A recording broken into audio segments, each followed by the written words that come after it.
beginning of Rehab Works, I talked a little bit about the history of drug treatment and how the Minnesota model represented the shift that set the stage for what treatment looks like today. And a big part of this was that they started to incorporate 12-step recovery into treatment.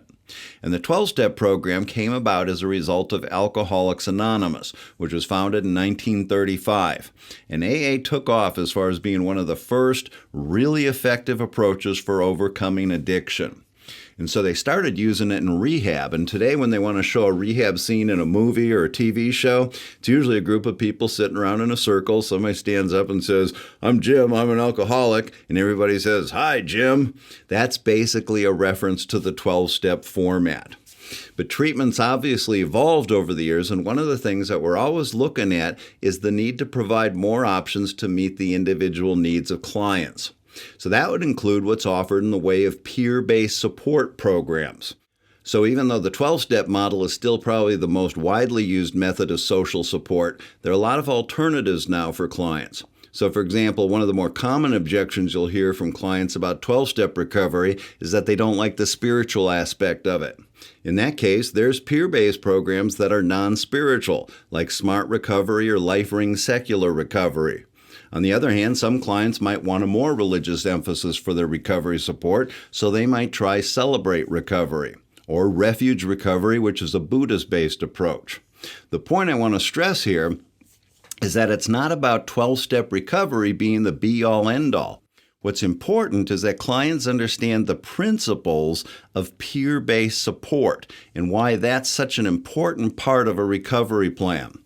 If somebody says they don't like the 12-step program, I'll say, fine. If you can show me that you're working a proactive program that focuses on managing your condition, involves ongoing self-examination, and helps you build a sober support network, knock yourself out.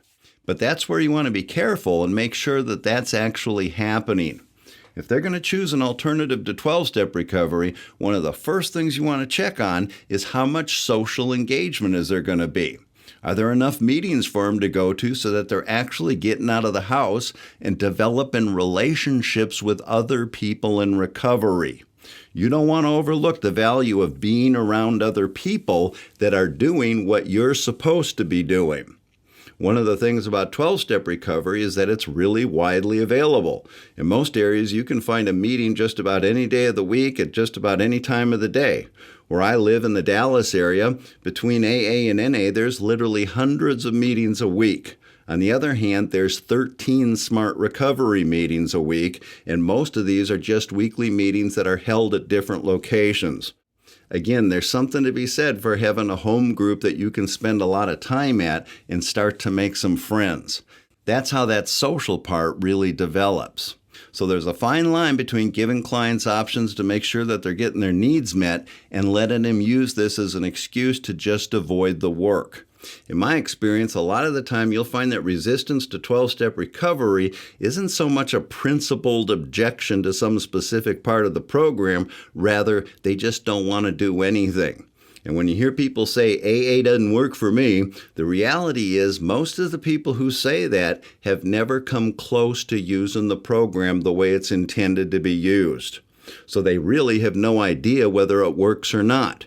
Going to a few meetings is nothing close to using the program the way it's supposed to be used.